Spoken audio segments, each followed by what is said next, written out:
Today, I'm talking about our sourcing process, which currently follows two methods, Outlook and the GDX part record feature. I will start by explaining the process using Outlook. Firstly, bomb cleansing. We begin by receiving the bill of material from the respective tech leads for multiple projects.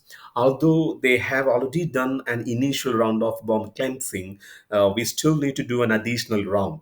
This is crucial to avoid duplicate requests caused by acquisition and other discrepancies. For example, companies like Microchip have acquired Atmel, Microsemi, etc.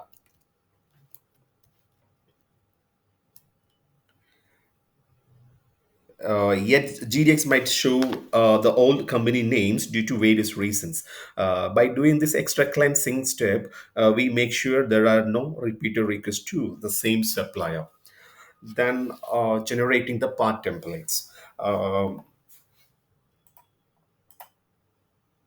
After completing the bomb cleansing, we are generating individual part templates for each suppliers. We have a tool to generate part templates. Once the templates are ready, we prepare the initial email script based on the client's requirements.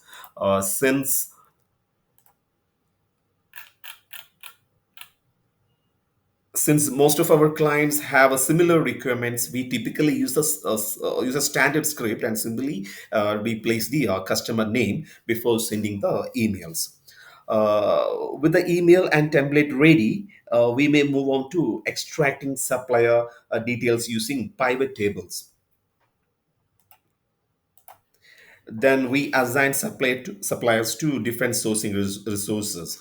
The pattern we follow is active GDS suppliers go to GDX support, high count suppliers to the senior resources, and low count suppliers to the junior resources. Um, this approach ensures that any disruption caused by junior team members leaving after a year have minimal impact. During this time, we train new team members and transfer the work to them. However, transferring work is often challenging and takes time to get the project back on track. Then the next step would be finding supplier contact details. Once the parts are assigned to the sourcing team, the next step is finding supplier contact details. We start by checking the supplier relationship management system, I mean the SRM. If the supplier has been part of a previous project, their contact details are likely already available. For a new suppliers, we search online, often finding only generic email on their websites. Initially, we send emails to these generic addresses. If there is no response after multiple follow-ups, we call the high count suppliers to find the right contact. The decision to make calls depends on the closure rate of parts and the number of high count suppliers with the open statuses. Then sending initial emails.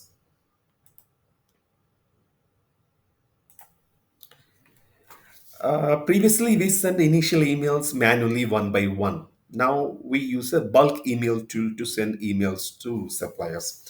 Since the script is same for all suppliers, we attach the respective part templates and LOA and send them in bulk. After sending the emails, we update the supplier contact details and other relevant information in a sourcing tracking report. This is a sourcing tracking report.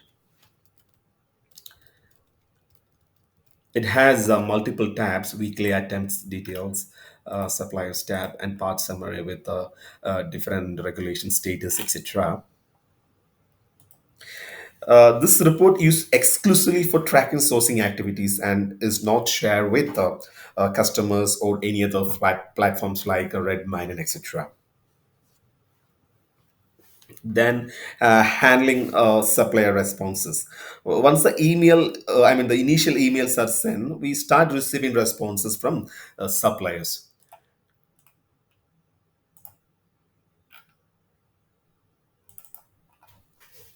These emails often contains concerns or the requested data. If the suppliers ask questions, we aim to respond within 24 working hours. However, during maintenance cycles, when the email volumes are very high, there might be a delays. However, we do our best to respond promptly. If the email include documents, the sourcing team does preliminary check for these for issues like ROHS3,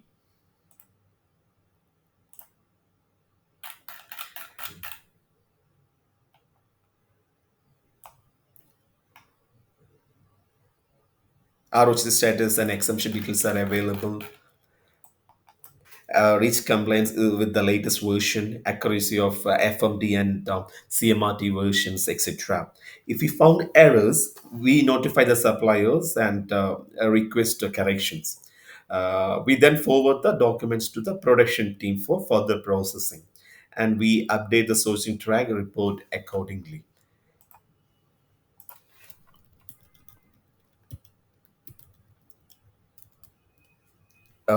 Complete data is marked as closed.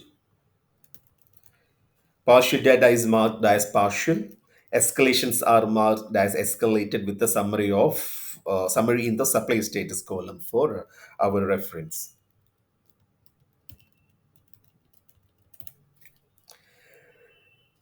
Then production team collaboration. Uh, the production team begins processing the data based on our checks. If they identify critical issues like incorrect cast numbers, weight mismatches, or discrepancies between COCs and FMTs, they communicate these errors back to us.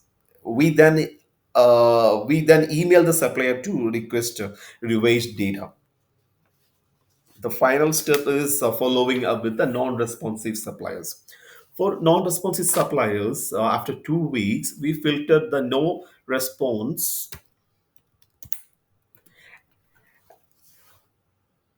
and partial responses cases. We create a pivot table and follow manually as our bulk email tool cannot maintain an email trail. We use specific follow scripts tailored to the supplier response and continue following up until we get a reply. If multiple follow-ups is yield no response, we escalate the non-responsive suppliers to the respective tech leads.